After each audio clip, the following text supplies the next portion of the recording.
لا شريك له وأشهد أن محمدا عبده ورسوله لا نبي بعده. اللهم صل وسلم على محمد وعلى آله وأصحابه ومن اهتدى بهديه إلى يوم الدين. يا أيها الذين آمنوا اتقوا الله حق تقاته ولا تموتن إلا وأنتم مسلمون.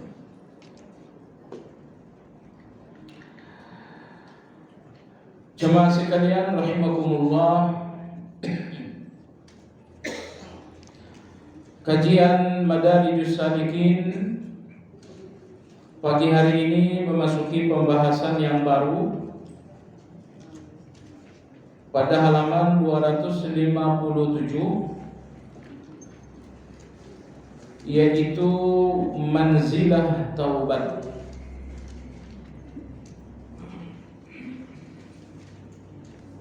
Yang dimaksud dengan manzilah adalah perhentian. Manzilah taubat artinya perhentian taubat atau maqam taubat. Imam Ibnu Qayyim rahimahullah ta'ala berkata, apabila maqam ini telah benar, yang beliau maksudkan adalah muhasabah. Apabila muhasabah telah berjalan dengan baik, maka seorang hamba telah menempati manzilah ini, maka dari sini ia melihat maqam taubat. Jadi muhasabah adalah gerbang menuju taubat. Tidak ada yang bertaubat selain orang yang bermuhasabah. Tadi disebutkan istilah maqam taubat atau manzilah taubat. Apa yang dimaksud dengan maqam? Ini termasuk istilah dalam tazkiyatun nufus. Semua ibadah-ibadah hati dalam istilah tazkiyatun nufus dinamakan dengan ahwal. Dan semua ibadah-ibadah lahiriah dalam istilah tazkiyatun nufus dinamakan dengan amal. Jadi ada amal, yaitu ibadah-ibadah yang lahiriah, dan ada hal atau ahwal, itu semua adalah ibadah-ibadah hati. Baik, ibadah hati begitupun dengan ibadah lahiriah kadang-kadang sudah menjadi istiqamah, tapi kadang-kadang masih terputus-putus. Nah, apabila satu ibadah telah menjadi istiqamah seseorang, itu dinamakan dengan maqam. Ini maqam taubat, artinya seseorang telah istiqamah di atas taubat. Ini maqam muhasabah, artinya seseorang telah istiqamah di atas muhasabah. Maka orang-orang yang belum istiqamah dalam satu ibadah, dalam istilah tazkiyatun nufus, beliau belum dinamakan berada di atas maqam. Baik. Maka di sini disebutkan tadi bahwa apabila seseorang telah sempurna di atas maqam muhasabah,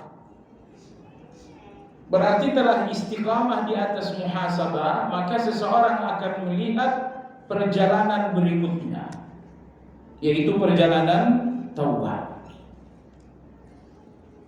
Kalau nggak salah semalam Anda telah dikirimkan ringkasan atau penyederhanaan dari kitab Madarijus Salikin ini. Ibnu Qayyim berkata, taubat adalah pangkal, tengah, dan ujung perjalanan ubudiyah.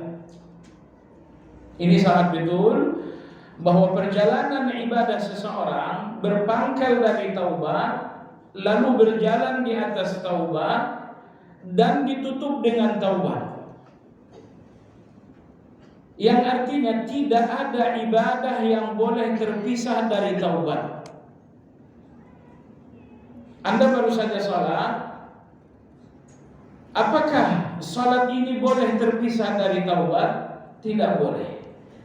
Makanya begitu Anda selesai salam, Assalamualaikum, Assalamualaikum, yang pertama kali Anda ucapkan adalah taubat. Astaghfirullah, Astaghfirullah. Pembahasan yang berlalu kita sampaikan, apabila jamaah haji telah selesai dari manasik terbesar yaitu wukuf di Arafah, satu-satunya zikir yang harus mereka lakukan adalah Astaghfirullah, Astaghfirullah. Fa'idha afattum min arafatin fa'idha afattum min arafatin fadhkurullah. Astaghfirullah, fastaghfirullah wallahu ghafurur rahim. Apabila kalian bertolak dari Arafah, maka beristighfarlah kepada Allah.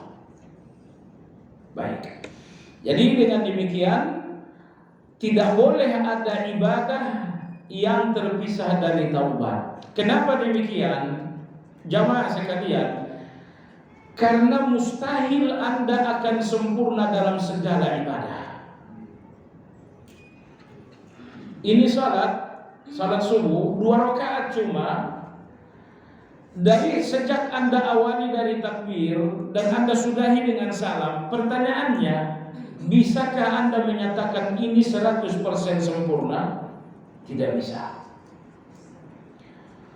Pemahamannya tidak sempurna, khusyuknya tidak sempurna, gerakannya pun banyak yang keliru. Dan percayalah, sejauh Anda berjuang untuk sempurna, sejauh itu Anda gak akan sempurna. Karena Allah tidak pernah memberikan sempurna itu kepada selain dirinya. Oleh sebab itu, satu hal yang merupakan ibadah teragung dalam satu ibadah, bahwa Anda menyadari kelemahan Anda dalam ibadah tersebut. Baik. Ibnu Qayyim dalam catatan lain, beliau berbicara tentang salat. Kapankah salat itu tanha 'anil fahsya'i wal munkar? Beliau mengatakan apabila terpenuhi beberapa kriteria. Yang pertama ikhlas. Yang kedua adalah mutaba'ah. Apa dengan mutaba'ah? Sesuai dengan sunnah. Sesuai dengan sunnah dengan dua pengertian. Jangan menambah, jangan mengurangi. Sebagian orang berpandangan sesuai sunnah, jangan menambah-nambah. Itu sudah benar. Tapi jangan mengurang-urangi juga tidak kalah pentingnya. Betul, dalam sholat Anda tidak menambah-nambah yang sifatnya bid'ah. Tapi kalau mengurangi, misalnya Anda tidak khusyuk, misalnya Anda tidak faham, baik, nomor 3 adalah sesuai dengan, nomor 2 adalah sesuai dengan sunnah. Yang ketiga kata beliau adalah ihsan. Pastikan salat ini seolah-olah Anda melihat Allah. Kalau tidak bisa, maka sadarilah bahwa Allah melihat Anda dari sejak awal salat sampai selesai. Ini dinamakan ihsan. Dari sejak Anda salat sampai selesai, seolah-olah Anda melihat Allah. Seolah-olah melihat Allah maksudnya Anda merasa dalam situasi kedekatan dengan Allah, sehingga Anda merasa benar-benar membacakan ini di depan Allah. Alhamdulillahirabbil alamin. Anda tidak melihat kanan dan kiri, dan Anda merasa di depan saya Allah mendengar. Ini dinamakan ihsan. Lalu yang keempat adalah syuhudun ni'mah. Menyadari bahwa salat ini adalah nikmat Allah kepada Anda. Jadi jangan menganggap bahwa salat ini beban dari Allah buat Anda, bukan. Tapi nomor 4 jamaah sekalian, pastikan ketika Anda salat, hadirkan dalam kesadaran Anda bahwa salat ini nikmat Allah untuk saya. Dua pengertian. Pertama, salat ini nikmat Allah kepada saya. Nomor 2, Allah memilih saya untuk salat. Karena ini dua hal yang berbeda. Tidak semua orang yang mendapatkan nikmat bergembira karena terpilih untuk nikmat. Baik, misalnya begini, saya punya beberapa orang murid, lalu beberapa orang saya kasih hadiah. Anggaplah 2 orang saya kasih hadiah. Murid yang pertama berbahagia karena hadiahnya, dan murid yang kedua berbahagia karena hadiahnya plus. Plus apa? Bahwa saya dinominasikan mendapatkan hadiah, bahwa saya dipilih mendapatkan hadiah. Nah, menurut Anda dari 2 kegembiraan ini mana yang lebih tinggi? Bergembira karena hadiahnya atau bergembira karena Anda dipilih untuk hadiah tersebut? Tentu jemaah sekalian, terpilih untuk satu hadiah lebih tinggi daripada hadiah. Maka salat ini sebuah nikmat. Di mana kegembiraan Anda, kegembiraan terbesar Anda atas nikmat salat, Anda gembira bahwa Anda dipilih untuk salat. Salat ini adalah gembira, nikmat, tapi Anda lebih gembira dan lebih merasa nikmat bahwa Allah memilih Anda. Baik, ini nomor 4. Nomor 5, agar salat ini tanha 'anil fahsya'i wal munkar. Nomor 5 kata Imam Ibnu Qayyim, syuhudut taqsir. Bahwa Anda menyadari keterbatasan dan kekurangan-kekurangan Anda dalam salat. Begitu selesai salat Anda merasa, saya belum melakukan sesuatu yang pantas untuk Allah. Anda telah melakukan yang sempurna di mata saya, tapi di mata Allah, apa-apa yang Anda lakukan ini layak. Jadi orang-orang beriman selalu berpikir, ini layak tidak buat Allah. Ternyata tidak ada yang layak buat Allah dari semua yang Anda lakukan. Di titik itulah Anda perlu taubat. Astaghfirullah, astaghfirullah. Maka manfaat istighfar dalam agama kita 2. Yang pertama, untuk menghapuskan dosa, dan yang kedua, untuk menyempurnakan kekurangan dalam kebaikan. Di dalam dosa, Anda butuh istighfar agar hapus. Di dalam kebaikan, Anda butuh istighfar untuk menyempurnakan kekurangan dan keterbatasan-keterbatasan. Baik, jadi Anda perhatikan dari 5 tips Imam Ibnu Qayyim agar salat mencegah seseorang dari kemungkaran.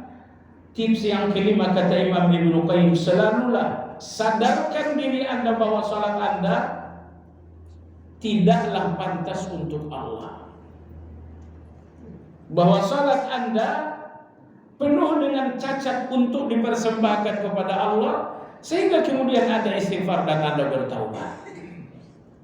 Baik, jadi kembali kepada pembahasan kita, Imam Ibnu Qayyim tadi mengatakan bahwa tidak mungkin seseorang bisa berpisah dari taubat, karena awal perjalanan ibadah terbuka oleh taubat, dan dalam perjalanan ibadah Anda butuh taubat, dan di akhir perjalanan ibadah Anda pun butuh taubat.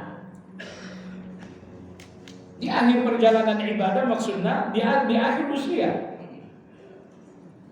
Di akhir usia, di akhir kehidupan, memang kita tidak tahu kapan akhir hidup itu datang, tapi ala kulli hal di akhir perjalanan ubudiyah diharuskan untuk lebih banyak beribadah. Maka sebagian ulama kita memahami surat An-Nasr, idza jaa nasrullahi wal fath wa ra'aitan nasa yadkhuluna fi dinillahi afwaja fasabbih bihamdi rabbika wastaghfirhu.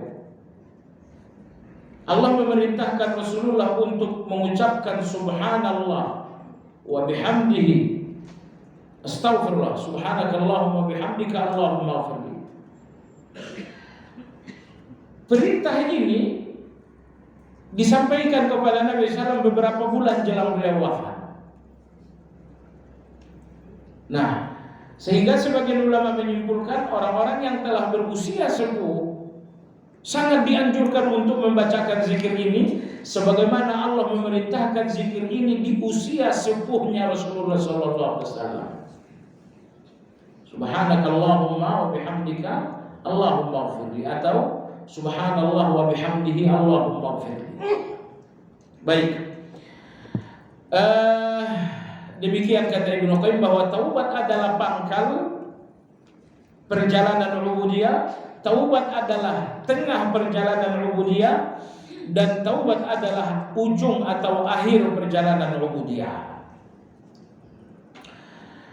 Ibnu Qayyim berkata, seorang hamba tidak terpisah darinya sampai kematian. Anda nggak mungkin terpisah dari taubat itu sampai kematian. Kenapa? Karena kehidupan Anda anggaplah 3. Kadang-kadang Anda melakukan kejahatan, Anda butuh taubat. Kadang-kadang Anda berada di dalam kebaikan, Anda butuh taubat untuk menyempurnakan kekurangan. Dan yang ketiga, kadang-kadang Anda berada dalam tidak baik, tidak buruk, tetapi mubah namun Anda berlebihan. Anda berbicara misalnya, bicara itu bukan kebaikan, bukan keburukan. Kenapa Anda butuh taubat? Karena di dalam berbicara sering Anda berlebihan. Jadi di dalam larangan kita berdosa, di dalam kebaikan kita penuh kekurangan, di dalam yang mubah, di dalam yang dibenarkan berbicara, berjalan, berbelanja, ini semuanya mubah. Kesalahan Anda di sini bahwa Anda cenderung fudul, Anda berlebihan. Bicara berlebihan, bergaul berlebihan, memandang berlebihan. Kesalahan Anda di situ bukan bergaulnya, tapi berlebihan. Makan, silakan makan. Kesalahan Anda dalam itu adalah berlebihan. Baik. Dengan taubat, seorang hamba berpindah dari satu ibadah menuju ibadah lain. Taubat adalah awal dan akhir. Dengan taubat kita pindah dari satu ibadah ke ibadah lain. Maka Anda lihat dalam surat Al-Baqarah, orang-orang yang telah menyelesaikan wukuf di Arafah, mereka akan bergegas menuju Muzdalifah. Allah mengatakan tinggalkan Arafah menuju Muzdalifah sambil kalian beristighfar. Maka Allah memerintahkan kita meninggalkan ibadah menuju ibadah berikutnya dengan istighfar. Karena jamaah sekalian, apakah Anda meninggalkan ibadah dan berhenti? Tidak. Orang-orang yang beriman, fa idza faraghta fansab. Apabila Anda telah selesai dari satu ibadah, bersegeralah untuk memasuki ibadah yang lain. Jadi kategori istilah istirahat Allah tidak berikan dalam ayat ini. Apabila sudah selesai ibadah, selesai satu urusan, maka istirahatlah. Enggak ada ayat seperti itu. Fa idza faraghta, apabila engkau telah selesai dari satu urusan, dari satu ibadah, fansab, maka bersegeralah untuk ibadah dan urusan berikutnya. Bersegera. Nah, baik. Saat Anda meninggalkan ibadah yang pertama, tinggalkan dengan taubat. Saat Anda memasuki ibadah yang kedua, masuki dengan taubat. Kenapa perlu taubat? Jemaah sekalian, penghalang utama semua ibadah adalah dosa. Maka orang-orang yang sedikit ibadah karena mereka menumpuk dosa yang tidak ditaubati. Imam Hasanul Basri rahimahullah, beliau pernah ditanya, wahai Imam, kenapa di malam hari mata ini susah bangun untuk bertahajud? Kata Imam Hasanul Basri, tundukkan pandanganmu dari yang haram di siang hari agar mata itu bangun di malam hari. Jadi pandangan mata yang tercemar dengan yang haram di siang hari akan menjadi kendala besar. Mata itu tidak bisa bangun di malam hari untuk bertahajud. Jadi kendala terbesar Anda untuk menjalankan ibadah dengan ringan dan mudah, bahwa Anda masih memiliki banyak dosa. Maka seiring dengan Anda terus-menerus beristighfar, dosa akan berkurang, maka hati akan menemukan keringanan dan kemudahan untuk semua ibadah-ibadah. Baik, jadi ini sangat serius. Apabila Anda berat dalam satu ibadah, ketahuilah ibadah ini nggak mungkin berat. Karena Allah berfirman, la yukallifullahu nafsan illa, tidak ada ibadah yang berat. Ma ja'alallahu alaikum fid dini min haraj. Allah tidak memberikan agama yang berat bagi kalian. Tapi kalau ada satu ibadah yang terasa berat, percaya bahwa Anda terbebani dengan dosa sehingga ibadah itu menjadi berat. Sekiranya Anda lepaskan dosa itu dengan taubat, ibadah ini akan menjadi ringan.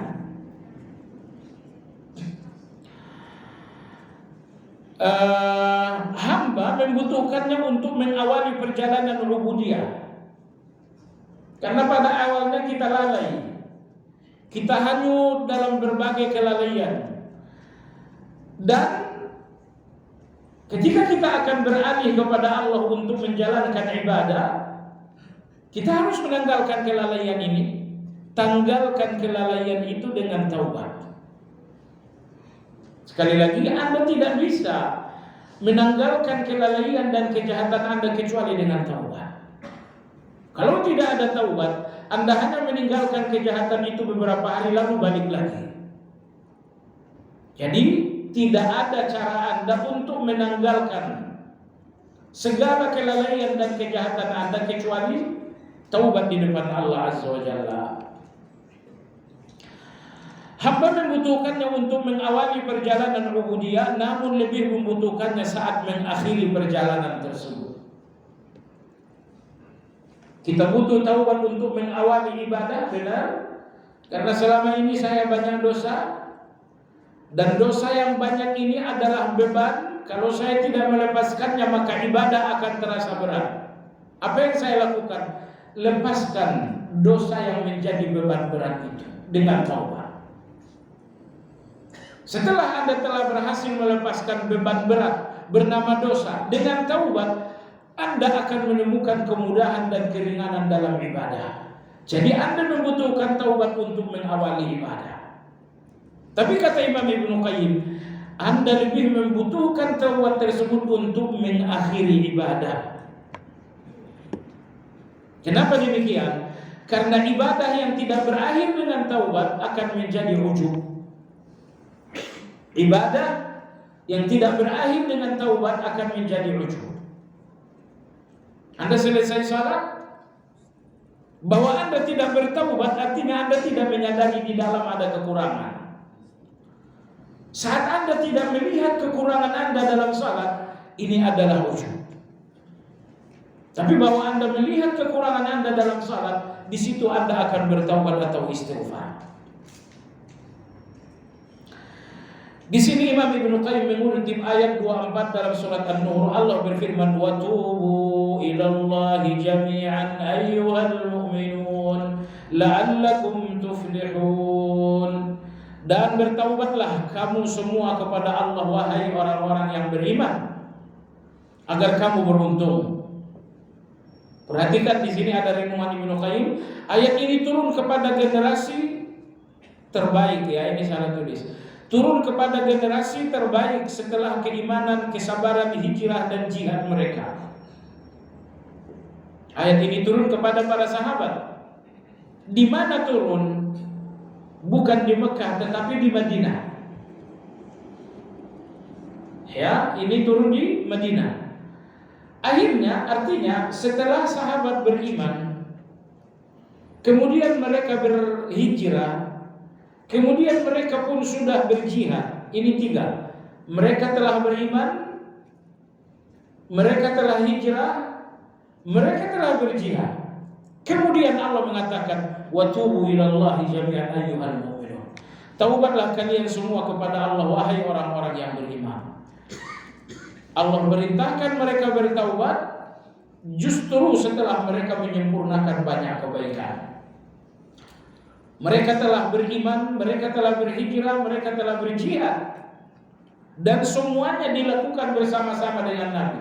Namun demikian Allah mengatakan, taubatlah kalian kepada Allah.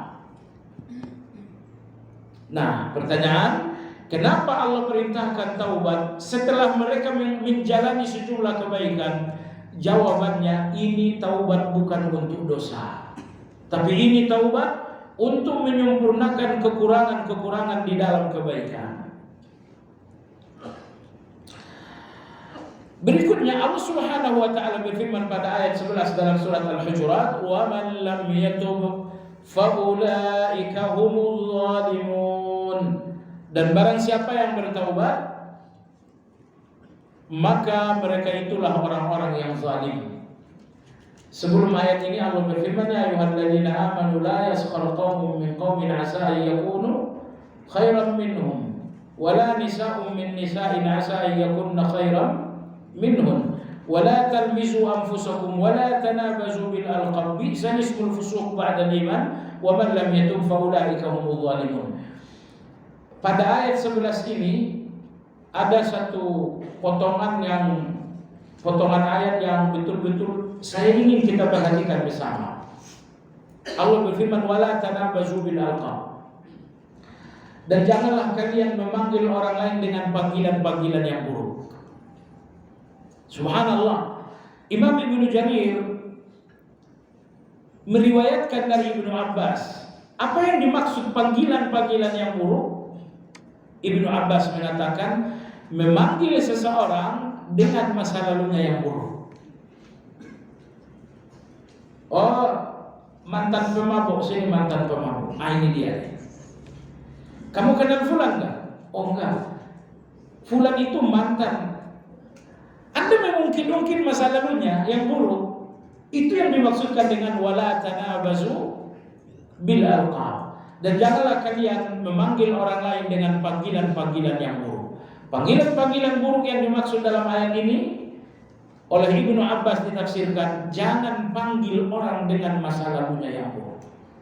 Subhanallah, semua orang telah berjuang meninggalkan masa lalu itu dan Anda kembali menghadirkannya, nggak boleh. Lalu di ujung ayat Allah berfirman, "Wa man lam yatub fa ulaika humul zalimun." Dan barang siapa yang tidak bertaubat, maka mereka itulah orang-orang yang zalim. Perhatikan berikut ini. Ayat ini membagi manusia dalam dua kategori tanpa ada yang ketiga, yaitu orang-orang yang bertaubat dan orang-orang yang zalim alias tidak bertaubat. Jadi ayat ini ingin tegaskan, kalian berdosa bukan zalim sepanjang kalian taubat. Tapi zalim itu kata Allah Azza wa Jalla, apabila kalian berdosa lalu kalian tidak taubat, disitulah kalian zalim. Maka jemaah sekalian yang saya hormati, taubat membuat seseorang seolah-olah lahir kembali. Maka Imam Ibnu Taimiyah rahimahullah, beliau memberikan satu pertanyaan dalam salah satu tulisannya. Adam alaihi salam dicintai oleh Allah sebelum melanggar. Tapi setelah Adam melanggar, lalu dia bertaubat, Allah kembali mencintai Adam. Pertanyaan, manakah yang lebih besar, cinta Allah kepada Adam alaihi salam sebelum melanggar atau setelah taubat? Jawabannya, cinta Allah kepada Adam setelah taubat lebih besar daripada cinta Allah kepada Adam sebelum berdosa. Sebelum berdosa. Yang dengan kata lain, kemuliaan Adam sebelum berdosa lebih rendah daripada kemuliaan Adam setelah bertaubat. Jadi betapa ajaibnya taubat itu membuat Anda menjadi lebih mulia daripada kemuliaan sebelumnya. Membuat Anda lebih dicintai oleh Allah, melebihi cinta Allah yang sebelumnya. Itulah taubat. Maka Anda jangan berpikir kenapa terjadi dosa. Saya tidak mau dosa. Semua orang juga tidak mau dosa. Tapi kalau Anda bertaubat, maka sekali lagi Allah akan mencintai Anda melebihi cinta Allah sebelumnya. Allah berikan Anda kemuliaan melebihi kemuliaan sebelumnya.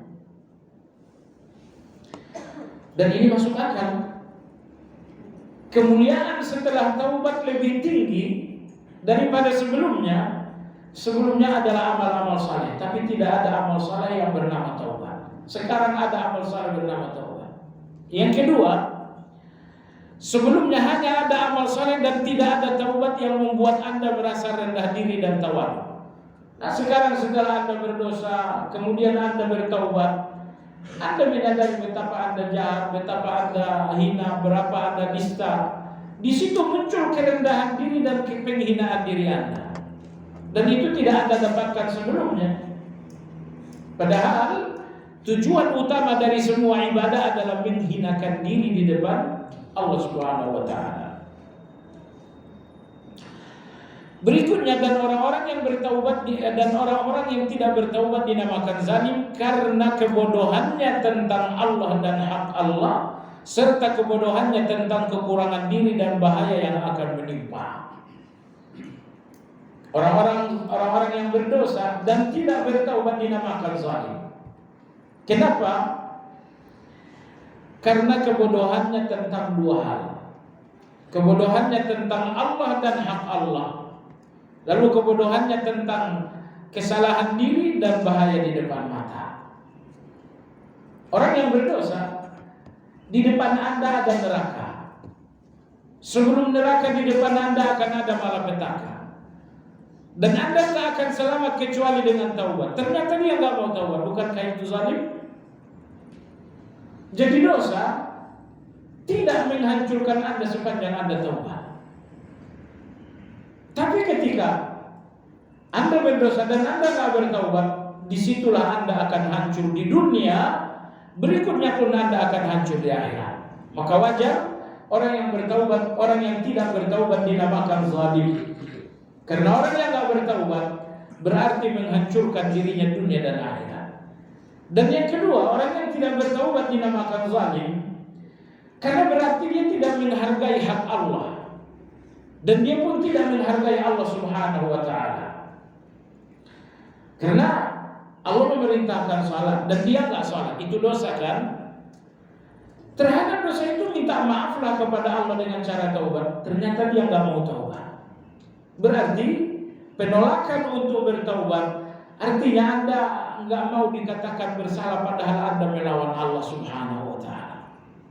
Jadi orang-orang yang berdosa lalu tidak bertaubat dinamakan zalim karena orang seperti ini berarti tidak melihat kehancuran di depan mata. Nomor dua, berarti dia pun tidak merasa melawan Allah padahal dia melawan Allah Subhanahu wa taala. Berikutnya beliau sallallahu alaihi wasallam bertaubat dalam satu hari sebanyak 100 kali semenjak turun surat An-Nasr. Semenjak turun surat An-Nasr, surat An-Nasr turun saat beliau dalam proses Hajjatul Wada. Idza jaa nasrullahi wal fath wa ra'aitan nasa yadkhuluna fi dinillahi afwaja fasabbih bihamdi rabbika wastaghfirhu innahu kana tawwaba. Setelah ayat ini turun maka Nabi berarti ini bulan Dzulqa'dah, Dzulhijjah, Muharram, Safar, Rabiul Awal beliau wafat. Artinya kurang lebih 4 bulan jelang kematian Nabi setiap hari istighfar sebanyak 100 kali. Apa istighfar yang beliau bacakan? Subhanakallahumma rabbana wa bihamdika Allahumma ighfirli. Tentu ini tidak mengikat. Anda boleh saja istighfar dengan yang lain. Misal Anda salat duha, selesai salat duha Anda bacakan zikir Rabbighfirli wa tub alayya innaka antat tawwabur rahim sebanyak 100 kali. Anda telah dinamakan istighfar 100 kali. Karena dalam hadis Ibnu Umar radhiyallahu anhu, begitupun dalam hadis Aisyah, apabila Nabi kita lepas dari salat duha, beliau duduk dan membaca Rabbighfirli wa tub alayya innaka antat tawwabur rahim sebanyak 100 kali. Namun apa korelasinya dengan pembahasan kita? Korelasinya bahwa Allah memerintahkan Nabi untuk banyak beristighfar. bukan di awal kenabian, tetapi di akhir kenabian. Yang artinya setelah bertahun-tahun Nabi berjuang, bertahun-tahun berdakwah, bertahun-tahun beramal saleh, ujung-ujungnya Allah memerintahkan, wahai Muhammad, banyak-banyak beristighfar. Sebenarnya Ibnu Qayyim rahimahullah ingin memahamkan kita semua bahwa istighfar di ujung perjalanan lebih dibutuhkan. Beliau juga bersabda, tidak seorang pun di antara kalian yang akan selamat dengan amal. Tidak ada yang akan selamat dengan amal. Kalian selamat dengan salat? Tidak. Selamat dengan baca Quran? Tidak. Selamat dengan jihad? Tidak.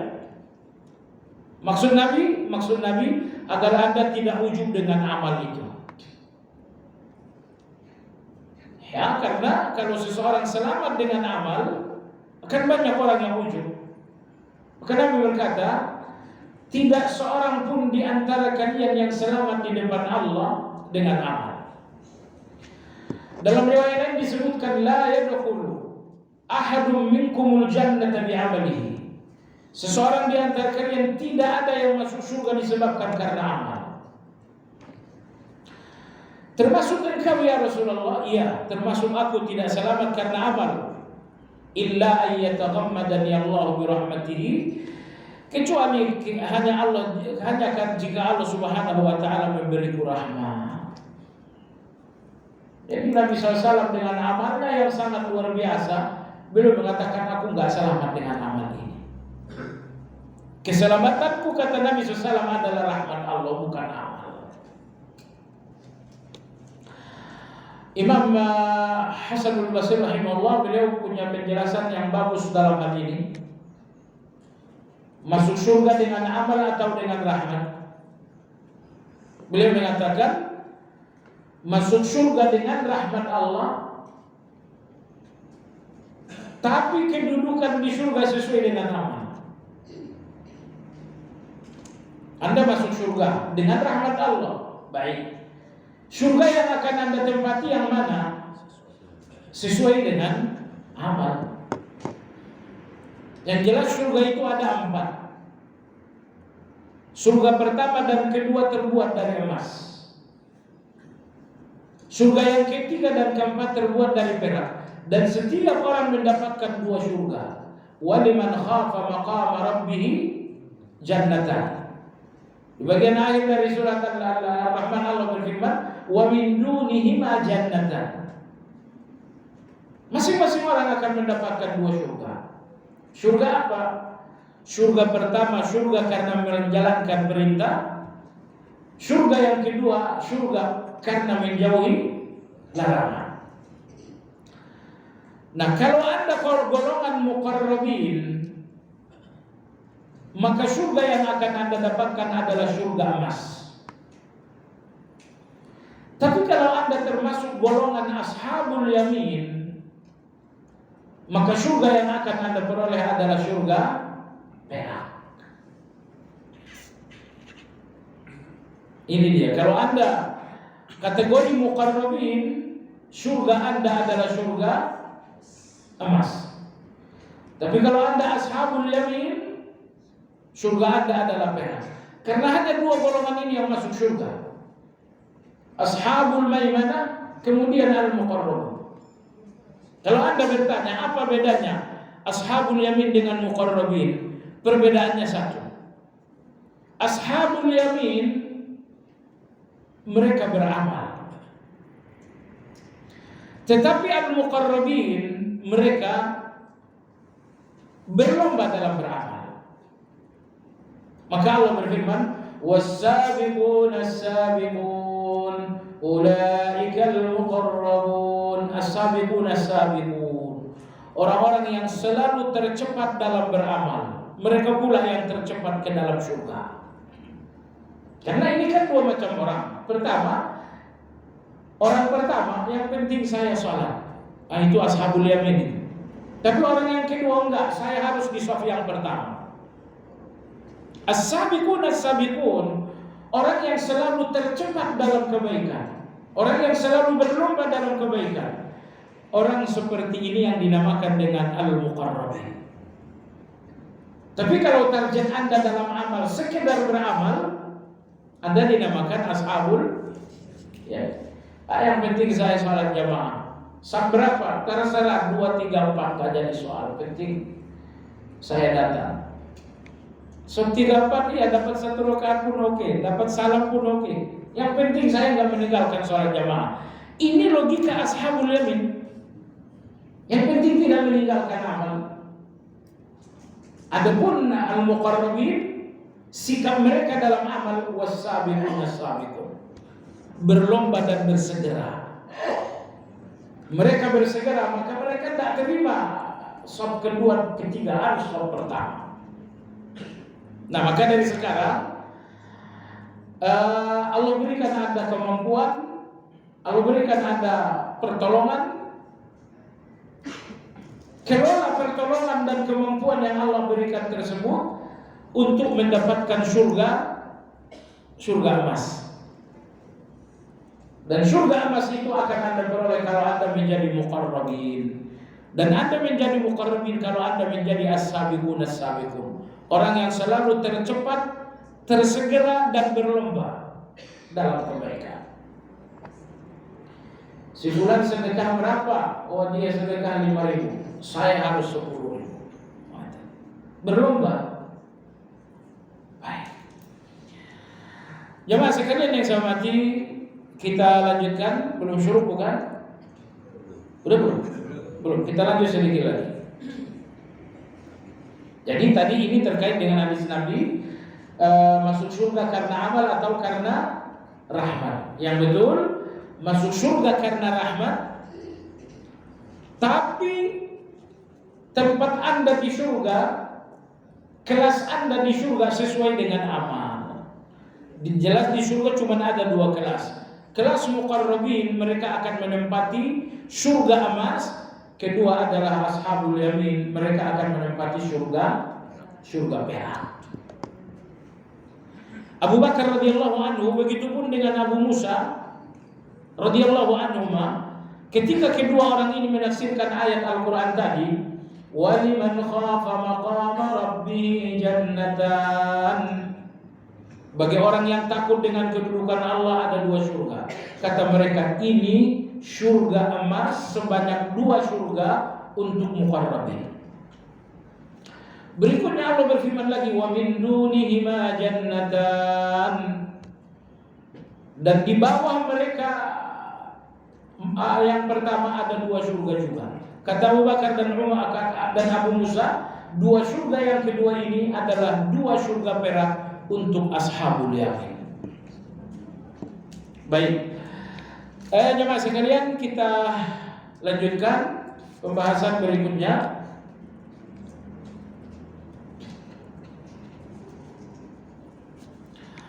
Tiga hal sebelum taubat.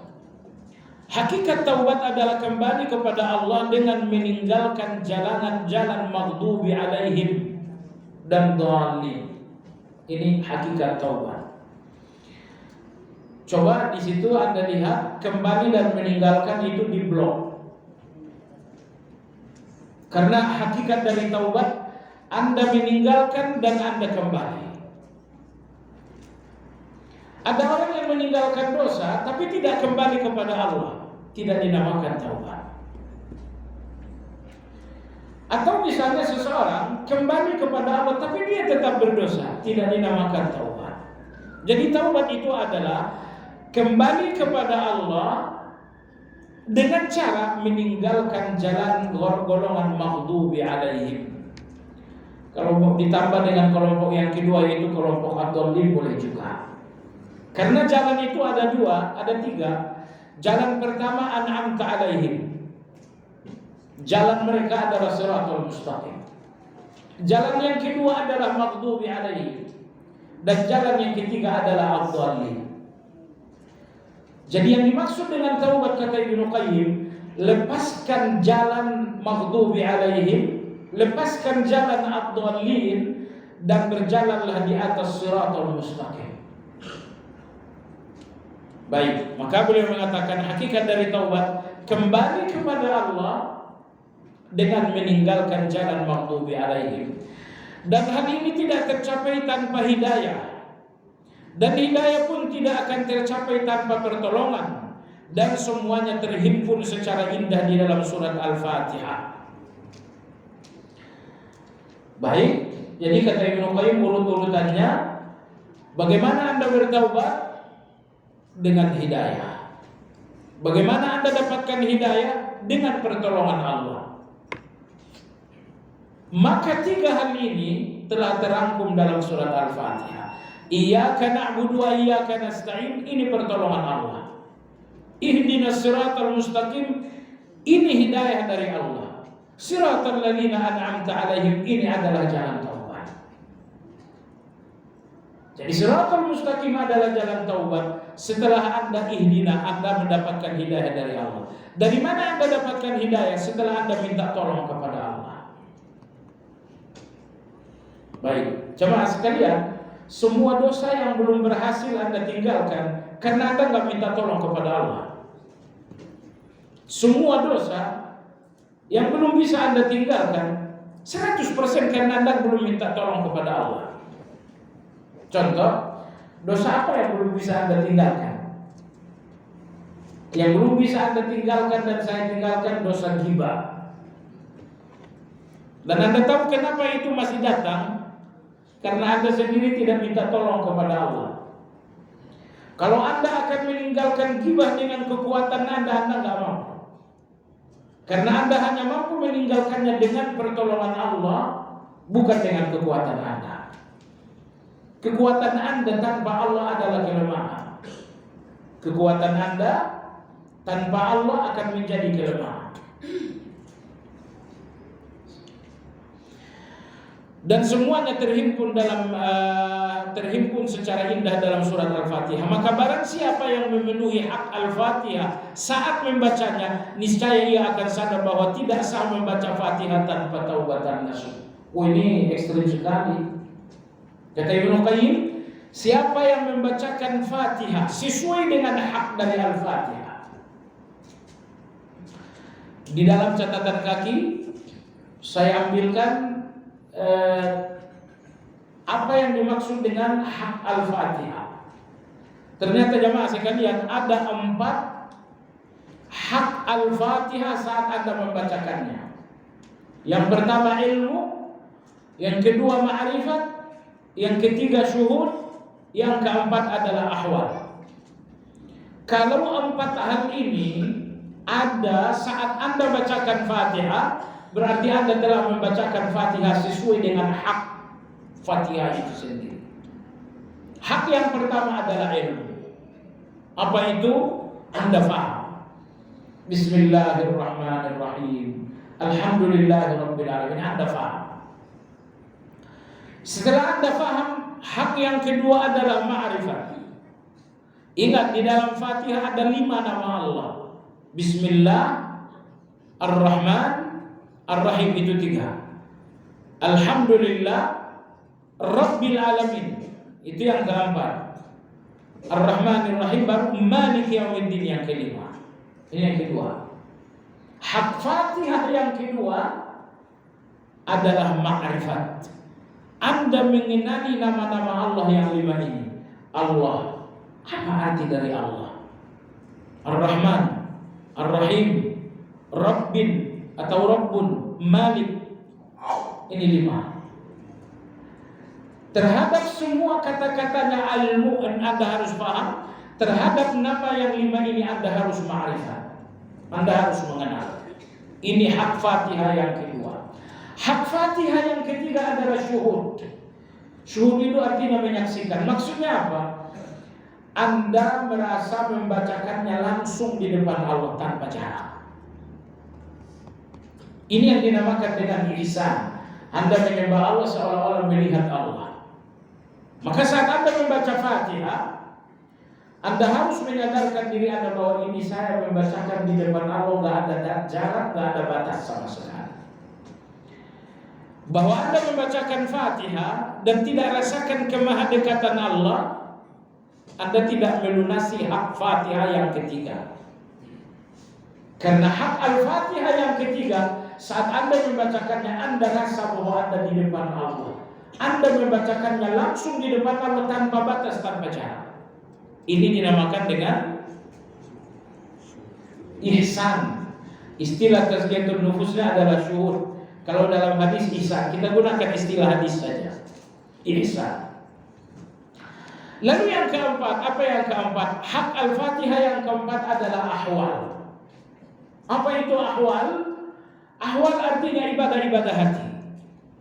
Ketika Anda membacakan misalnya Ar-Rahmanir Rahim, dalam hati Anda muncul cinta.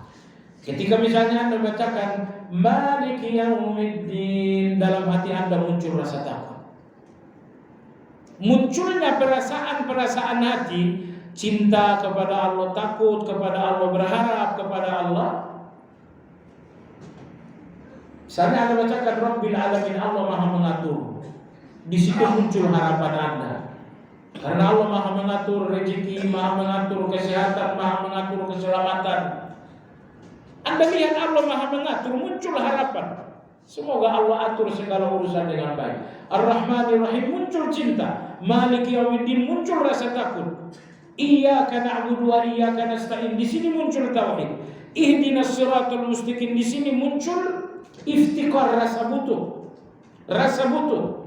Siratal ladzina an'amta 'alaihim, muncul keinginan yang besar. Ghairil maghdubi 'alaihim, muncul rasa takut yang besar. Ini dinamakan ahwal. Dinamakan ahwal. Ketika hati Anda cinta, takut, berharap, rasa butuh, ini semua ibadah-ibadah hati. Nah, jemaah sekalian yang saya hormati, inilah 4 hak Fatihah ketika Anda membacakannya dalam salat. Ilmu terhadap kalimat-kalimatnya, yaitu paham. Yang kedua, ma'rifat terhadap semua nama Allah yang ada di dalam. Yang ketiga, ihsan. Ketika Anda membacakannya, Anda sadar bahwa Anda di depan Allah persis, tanpa ada batas dan jarak. Dan yang keempat, ahwal. Anda membacakannya dengan perasaan. Perasaan cinta ketika Ar-Rahmanir Rahim, perasaan takut ketika Maliki Yaumiddin, perasaan harap ketika Allah berfirman Rabbil Alamin. Begitu selanjutnya. Karena jemaah sekalian, kadang-kadang hati kita ini bebal, kata orang Betawi. Ar-Rahmanir Rahim, hati ini enggak cinta. Maliki Yaumiddin, hati ini enggak takut. Jadi ahwalnya tidak keluar. Orang-orang yang menunaikan Fatihah, ketika mereka bacakan Alhamdulillah, mereka mencintai Allah. Rabbil Alamin, mereka berharap kepada Allah.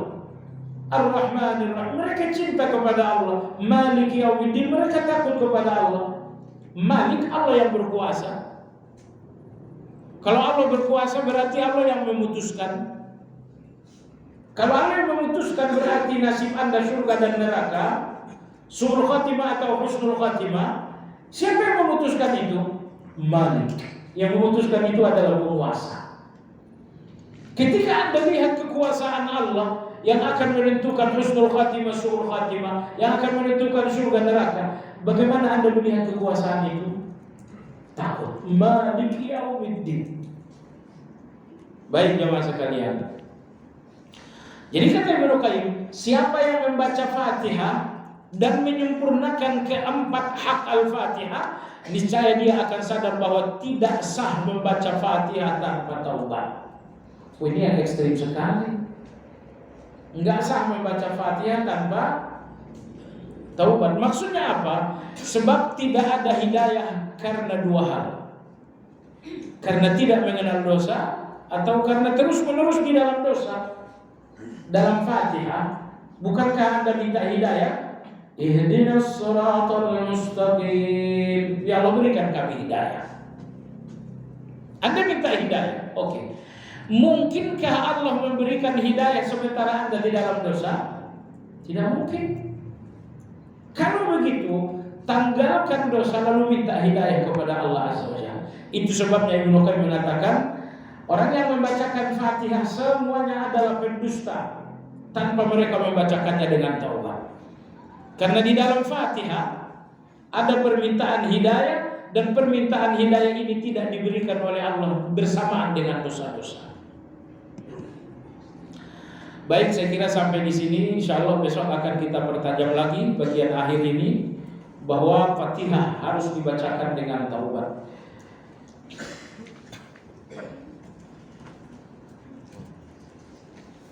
Ya.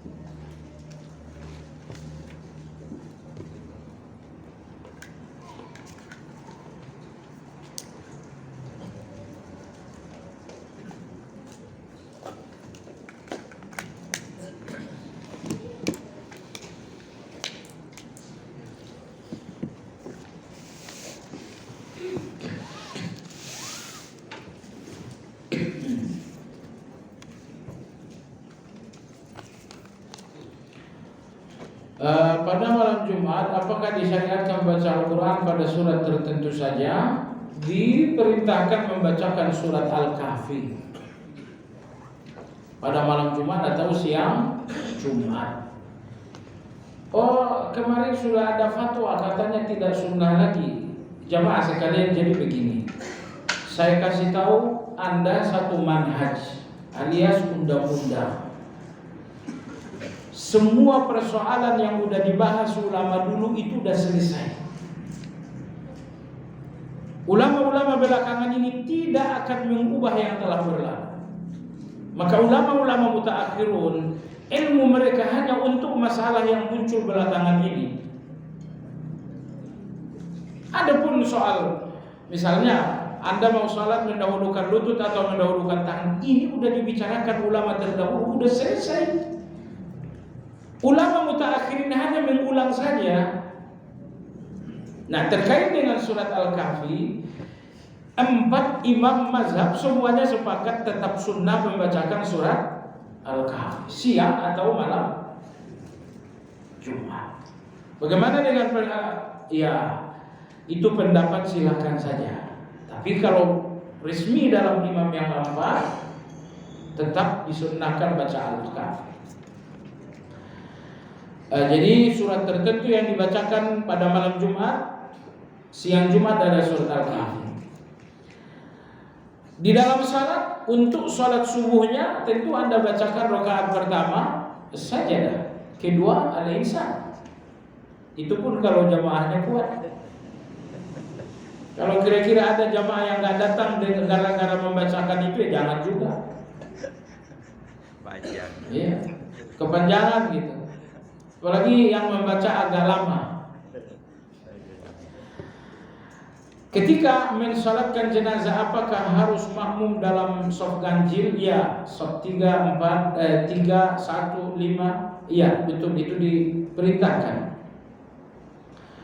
Bagaimana hukumnya apabila sudah mengetahui sunnah tetapi tidak mau melaksanakannya?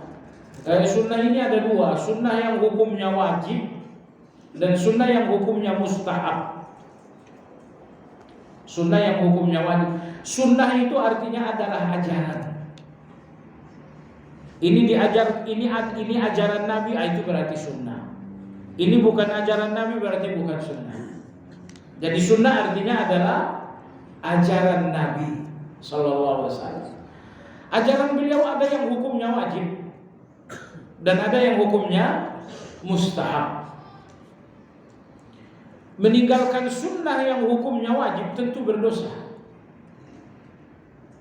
Meninggalkan sunnah yang hukumnya mustahab, hukumnya rugi. Anda tidak salat witir, Anda meninggalkan sunnah yang hukumnya mustahab. Hukum Anda apa itu? Rugi. Tidak berdosa. Betul Anda tidak berdosa, tapi Anda jelas rugi. Apakah maksud hadis yang mengatakan bahwa negeri Syam adalah negeri yang diberkahi, sebab umumnya negeri yang diberkahi adalah yang makmur, rakyatnya hidup dalam kenyamanan dan jauh dari prahara, padahal kenyataannya justru jauh dari semua itu. Jemaah sekalian, kita memiliki dua kiblat. Kiblat kita yang pertama adalah Aqsa, berada di negeri Syam. Kiblat kita yang kedua adalah Ka'bah. Dua negeri kiblat ini qadarullah memiliki takdir yang berbeda. Negeri kiblat yang kedua yaitu Ka'bah adalah negeri yang aman. Wa hadzal baladil amin. Demi negeri yang aman ini. Anda tahu kenapa Mekah baladil amin, negeri yang aman? Anda tahu kenapa? Karena Nabi Ibrahim berdoa setelah membangun Ka'bah, Rabbi ij'al hadzal balada amina. Ya Allah, jadikanlah negeri ini negeri yang aman. Itu doa Nabi Ibrahim, maka Allah berfirman, wa hadzal baladil amin. Tetapi Aqsa di Ka'bah ini ada istri kedua Nabi Ibrahim, Hajar. Di Ka'bah ini ada anak pertama beliau, Ismail. Lalu beliau berdoa, Rabbi ij'al hadzal balada aminan. Allah menjawab, wa hadzal baladi amin. Di Masjidil Aqsa ada istri pertama beliau Sarah, dan ada anak kedua beliau yang Ishak. Sayangnya Nabi Ibrahim tidak berdoa, Rabbi ij'al hadzal balada aminan. Seandainya Nabi Ibrahim dahulu berdoa, Rabbi ij'al hadzal balada aminan untuk Aqsa, maka Aqsa ini akan aman seperti amannya Mekah. Dan Mekah itu pun aman bukan karena pasukannya jago, tidak, bukan karena pemerintahannya fulan-fulan, bukan.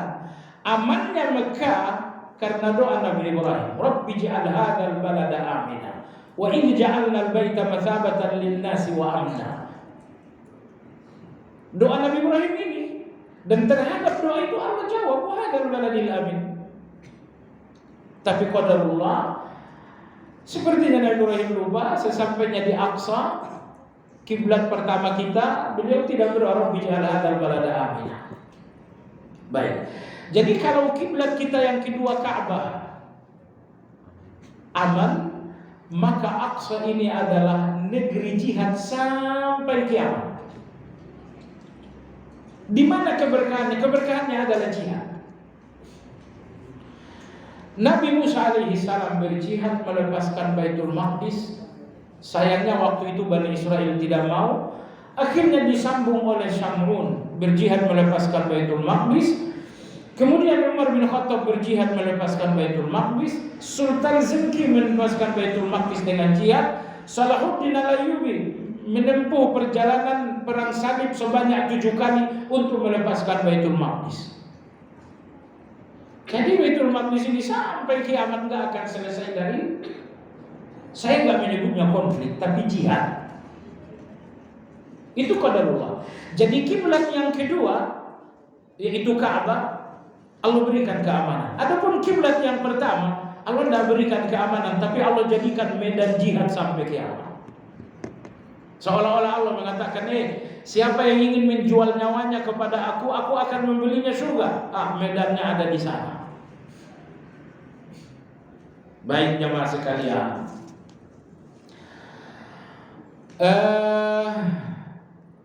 Di mana berkahnya? Berkahnya pertama karena sholat di sana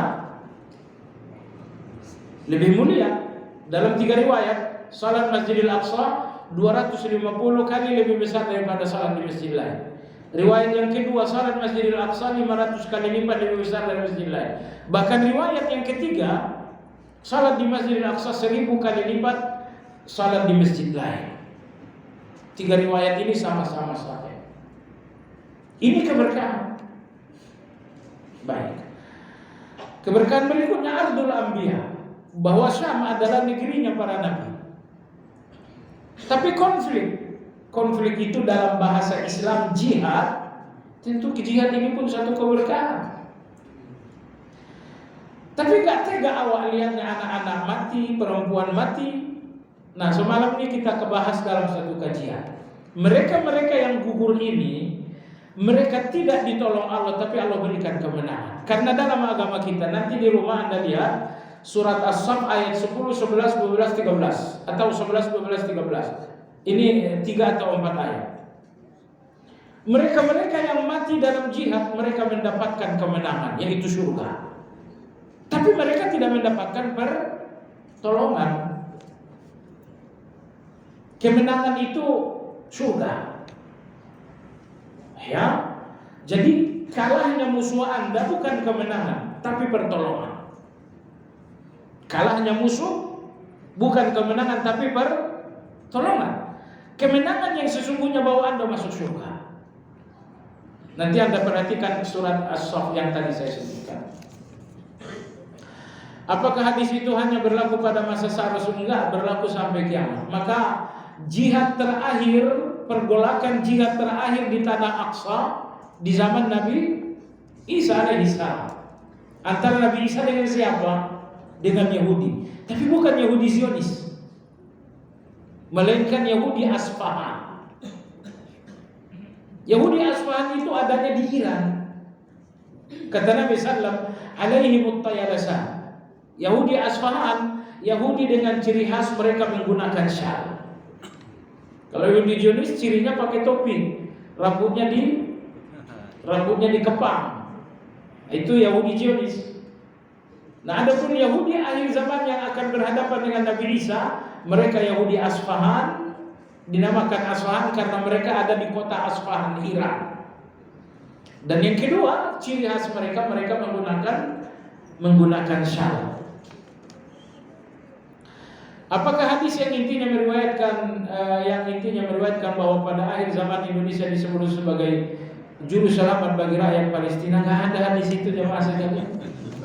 Indonesia juru selamat dari Palestina, bukan. Juru selamat Palestina adalah Nabi Isa alaihissalam. Indonesia tidak. Indonesia insya Allah baik-baik saja. Tapi sebagai juru selamat Dewan Keamanan PBB, alhamdulillah kita termasuk, alhamdulillah banget ini. Tapi kalau juru selamat enggak.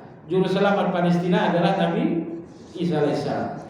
Setiap peperangan antara muslim dan kaum kafir seperti pada contoh perang Badar, di mana ada bantuan tentara dari langit. Ini yang dinamakan nasrum minallah, pertolongan.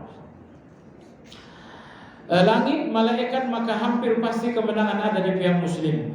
Pada peperangan antara pejuang Palestina dan Zionis pun, dari tahun ke tahun banyak kisah berdarah ada campur tangan bantuan dan malaikat yang menyebabkan tentara Zionis gentar karenanya. Namun anehnya sudah dibantu malaikat pun tidak nampak kemenangan di pihak Palestina. Loh, malaikat bantu masa gak menang? Mereka udah menang, tapi balik-balik lagi kan gitu.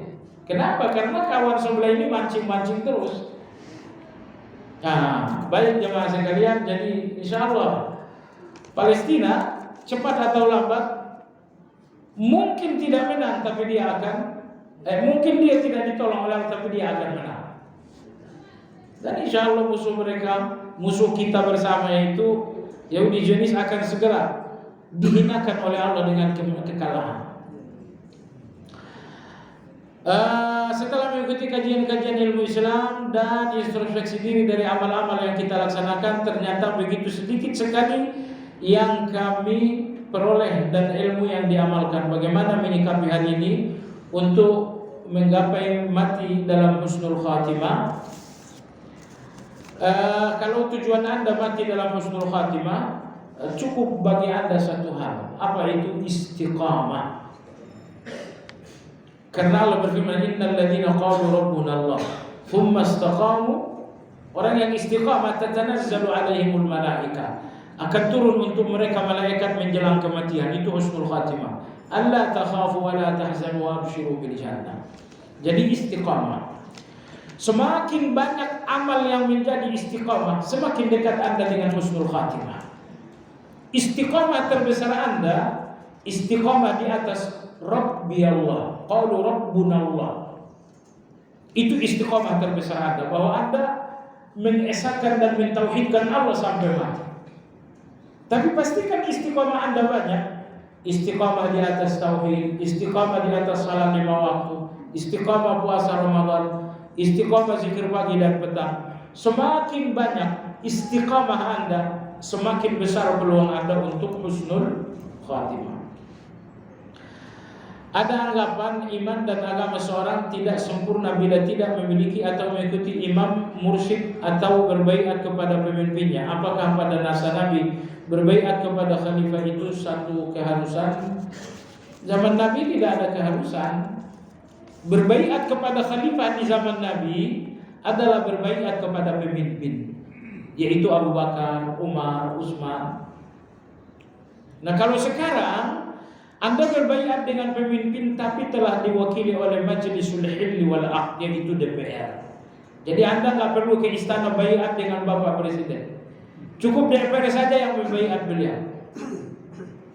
Nah, adapun berbaiat dengan mursyid itu datang belakangan. Dalam arti kata ini keliru. Di mana kelirunya? Ini kultus individu, ini termasuk hizbiyah. Karena mengatakan yang tidak berguru dengan mursyid saya nggak benar. Tapi kalau udah berguru dengan mursyid saya baru benar. Jadi guru Anda menjadi patokan benar atau salah. Itu adalah hizbiyah. Itu yang dinamakan dengan ta'assub, fanatisme. Saat benar salahnya orang lain, patokannya adalah guru Anda. Mursyid, apa yang dimaksud dengan mursyid? Mursyid itu biasanya adalah petinggi-petinggi tarekat. Misalnya tarekat A, petingginya itu dinamakan dengan mursyid. Artinya orang yang membimbing Anda dalam bertarekat, karena Anda tak boleh bertarekat sendirian, tapi harus dibimbing. Pembimbing Anda dalam bertarekat dinamakan dengan mursyid. Cuma mereka mengatakan, kalau Anda tidak dibimbing oleh mursyid saya, tarekat Anda keliru. Baik. Jadi yang benar Anda berjalan di atas sunnah itu sudah tepat. Cuman pahami sunnah tersebut sesuai dengan pemahaman kaum salafus saleh. Dalam menyikapi krisis yang dialami seorang, apa yang harus dilakukan ketika semua upaya sudah dilakukan namun upaya belum dapat menolong keadaan atau memperbaiki nasib kehidupan? Karena kadang-kadang keadaan ini membuat buruk kondisinya. Jamaah sekalian yang saya hormati, nomor satu jamaah sekalian, introspeksi antara Anda dengan orang lain. Setiap orang yang pernah Anda buat susah, ini akan menjadi perhitungan Allah untuk membuat Anda susah. Ada seseorang, saya tidak sebut namanya, bukan di sini, di negeri yang jauh. Saya ketemu dengan seseorang, oh saya berurusan dengan fulan. Saya berurusan dengan fulan. Jadi kawan satu ini memang selalu bikin susah fulan. Enggak ada hubungan baiknya, selalu nyusahin orang dan akhirnya sekarang pun susah. Susah. Kenapa susah? Karena nyusahin orang lain. Untuk sekedar masuk ke Indonesia saja tidak berani. Padahal ini negara dia. Sebab kalau sampai masuk ke Indonesia mungkin dia akan tewas. Jadi berpindah-pindah saja, hari ini di Saudi, sampai di Saudi minjam uang, nipu orang, nanti pindah ke Yordan, minjam uang, nipu orang, nanti pindah kemana. Jadi jamaah sekalian yang saya hormati, penipu. Maka oleh sebab itu, kalau terasa kesulitan Anda belum selesai, cobalah introspeksi diri, rendah hatilah. Ada nggak orang lain yang Anda bikin susah? Ada nggak orang lain yang Anda zalimi? Siapa tahu kesulitan Anda ini adalah doa orang yang pernah disakiti oleh Anda. Oh, ketika Anda introspeksi, insya Allah akan ketemu. Ini nomor satu. Introspeksi, hubungan Anda dengan orang baik-baik saja. Nah, setelah Anda melakukan introspeksi, nomor dua, merendahlah di depan Allah. Percayalah, kesulitan Anda, begitu Anda rendahkan diri di depan Allah, kesulitan ini akan selesai. Maka dalam surat Al-An'am Allah berfirman, "Falaula idja'ahum ba'suna tadarru." Kenapa setelah hukuman dan kesulitan datang kalian tidak merendah? Rendahkan diri Anda di depan Allah. menangis, meminta, mengemis. Ya Allah, aku sudah nggak ada berdaya, Engkau yang Maha Kuat.